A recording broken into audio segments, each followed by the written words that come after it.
Xitoyga ekan u narsalaringiz bo'lmaydi. Yo bu yoqda menga hozir klientimiz shunaqa jalba qilib qoldilar, lekin "Okey" dedim. Menga qarang dedim. Hozir men bilan gaplashib turgan qo'lingizdagi telefoningiz ham Xitoy dedim.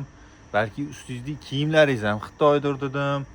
Bundan tashqari, agar elektromobilda yuradigan bo'lsangiz, mashinangiz ham Xitoy dedim. Shuni bilasizmi desam, keyin urib qoldi. "Okey, menga qarang, to'g'ri tushuning. Xitoyda ham arzon narsalari bor va qimmat narsalari bor. Lekin qimmat narsalari sifatli bo'ladi. Yaxshi bilasizlar, arzon narsa sifatli bo'lmaydi, sifatli narsa arzon bo'lmaydi. O'rtoqlar, men bekitmayman.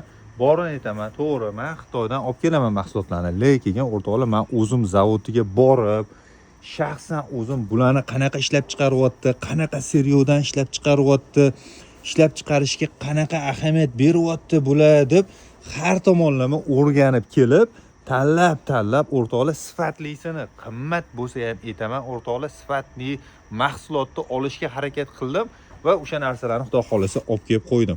Hech bu narsadan xavotir olmanglar o'rtoqlar, chunki menga garantiya beradigan firmadan mahsulotlarni olib kelaman. Chunki meni ham qulog'im tinch bo'lgani yaxshi, to'g'ri tushuninglar. Chunki ertaga olib ketganingizdan keyin buni ishlamadi, birak ekan, undoq ekan, bundoq ekan, menga ham ortiqcha problema kerak emas. Okajon, to'g'ri tushuning.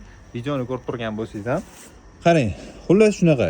Men sifatli mahsulotlarni olib kelaman, garantiyasi beradigan, kafolat beradigan xullas narsalarini olib kelib va uni sizlarga tavsiya qilaman. Undan tavsiya qilishimdan oldin men bu narsalarni o'zim sinab, tekshirib, ko'p bilasizlar, mana men bitta ilgari ishlatganman. Klapanlarni olib kelib, ishlatib, ko'rib, pushkalarim qanaqa ishlayapti, ketma-ketlikda ochyaptimi, ochmayaptimi, nima bo'lyapti, nima kamchiliklari bor, har tomonlama o'rgangan holatimdan keyingina sizlarga mahsulotni tavsiya qilaman.